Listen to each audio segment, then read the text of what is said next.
Black Angus here to talk about that tweet from Mark Hamill. It came to my attention because of the SJW response that ensued from Last Jedi fanboys. This isn't your trilogy, Mark. You're not the star. If you want to see the original cast, watch the original trilogy. All sorts of weirdo remarks. One saying, it's a sequel, it's not about you. What? I guess Deadpool 2 should be about that fat kid, and not how Deadpool deals with said fat kid. I guess Alien should be about Weyland-Yutani. Predator 2 should be about deforestation of the Amazon, not the frickin' Predator. Yeah, obviously, sequels should generally be progressing a story we are already interested in with a character or characters we're already invested in. Despite all the sentiment of hashtag missed opportunities for beloved Luke Skywalker, I think Mark is a frickin' hack. Yeah, I know. How dare I defame the golden boy of the Star Wars universe? Well, hear me out. As much legitimate criticism and perhaps hatred we have for Rian Johnson, Kathleen Kennedy, and Disney in their handling of Star Wars, I feel Mark is to blame as well. People will say, he didn't know what would happen in the sequel trilogy. Really? The whole sell for The Force Awakens was Star Wars is back and we have all three legacy characters, Luke, Han, and Leia. Despite always planning to come back to the saga, you don't think he chatted at all about a general idea regarding the plot? On the Last Jedi press tour, he always talked about how he fundamentally disagreed with the direction of Rian Johnson's vision for Luke Skywalker. If he really disagreed, why did he film the whole thing? From what we know now, the only fight he ever put up was to have a scene with C-3PO. Mark Hamill took the money and then lamented on his decision. He's trying to have his cake and eat it too. To put my view in perspective, I'll give you an example. Many all-star sports players have contract disputes.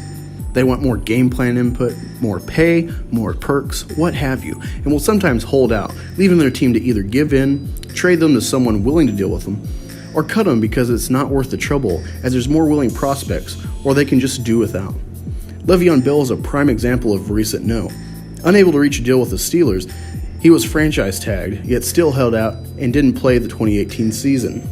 Eventually, he was signed with the Jets in 2019.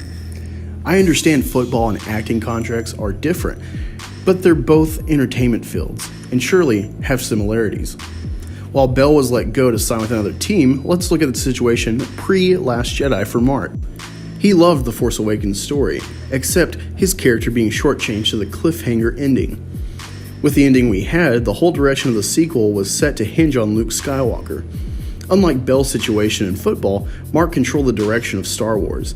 If he really disagreed, he'd have held out. Assuming he signed a non-disclosure agreement, if asked why he refused to film, he could just vaguely say, I don't like the script's direction, it's a disservice to the fans. Think back to the fandom prior to The Last Jedi. Those uninterested or disappointed with The Force Awakens and Rogue One simply checked out. There was no real divide. We were all interested in what would unfold.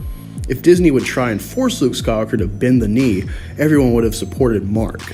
Any knowledge of this scenario would be a PR nightmare for Disney. Unlike a team choosing a new direction, Disney had to go forward with Mark Hamill's Luke. No one would accept CGI or a stand-in body for a quick exit. He even hyped us up on Twitter with this photo, teasing an Empire Strikes Back kind of mentoring like Yoda did with him in 1980. With newcomers like Daisy Ridley and Kelly Marie Tran ditching social media for negative feedback, and Mark's Twitter presence, do you think he's unaware of the current divide of Star Wars? The only character Mark Hamill is known for on screen in any large capacity is Luke Skywalker. The saga is about to come to an end now. He's just trying to stay relevant before resuming voice work for the Joker, if that's planned at all, and Chucky, a new role he's undertaken. For those of you who've made it this far and think, cut him some slack, let's look at Harrison Ford. It's been well known that he wanted Han killed in Return of the Jedi. It's pretty clear his death was a stipulation for his return to a galaxy far, far away. With that set in motion and Leia having seen better days, would anyone else other than Mark be able to pass the torch to fresh blood in the story?